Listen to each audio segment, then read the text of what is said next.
It's September 13th, 2011, about 10:30 in the morning. We received this master cylinder. It's Jim Smith's master cylinder from the resto shop. They were saying that the master cylinder wasn't working, that the rear brakes didn't want to bleed or something like that. So we're going to check out this master cylinder. Right now we're looking at some 171 pistons. We see the front piston, which is very short. There's the cavity for possible fluid right there. And here's the back piston, and there's the cavity for the fluid right there. Now what we find is this has a very short stroke. This is for the drums. It's always going to move less fluid than the rear one, which is for the disc side, which moves a lot more fluid to push those caliper pistons out. Requires a lot more fluid than the drum. So once again, reiterating, the front will always move less fluid than the back. What we need to check for is we need to bench bleed this thing and get the air out of it, which we filled it up and we have our tubes here. But what we need to check for is whether or not the compensating ports are working. And what the compensating ports are working is, after the fluid goes through, can it back up and come back into the cylinder and stuff. So what we're going to do is take the air out, we're going to check this master cylinder, and we're going to see if it works.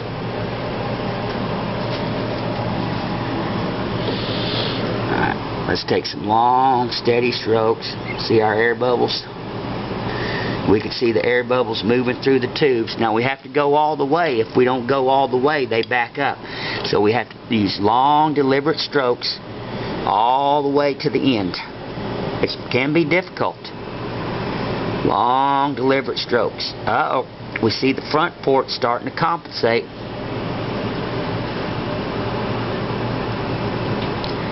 There's our geyser. We still got fluid swell. If we look in the back, since it has a lot more fluid, we can see the disturbance. Now, right now, the master cylinder appears to be working fine. The front one always gives you a geyser, and the back one you can just see fluid flow, a disturbance. This is a direct quote out of MOPAR technical manual or any service manual under the heading checking master cylinder. Okay, so now let's check for fluid flow. I'm going to take this one. My assistant's going to hold the other one down, and I'm going to check for flow. We have a nice stream.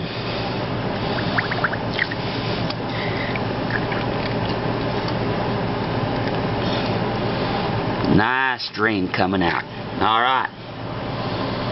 We're done with the back one. It's working just fine.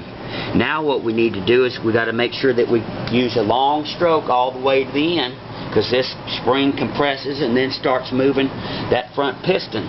So we're going to check for fluid flow in the front one on this master cylinder. Let's check this front bowl right here. Going to look for fluid flow out of our tube. Now remember, it's just going to flow less because of the decreased stroke of the piston.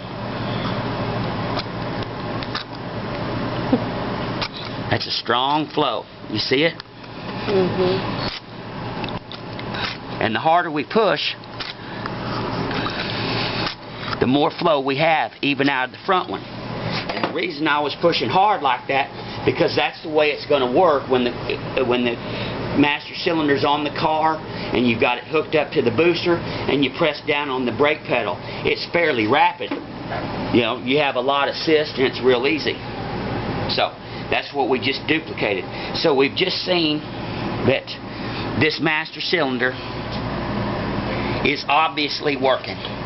We have nice streams out of both the back port and the front port. So this master cylinder is cleared to go.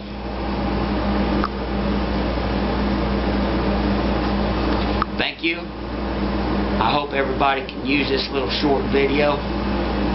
Once again, appreciate it.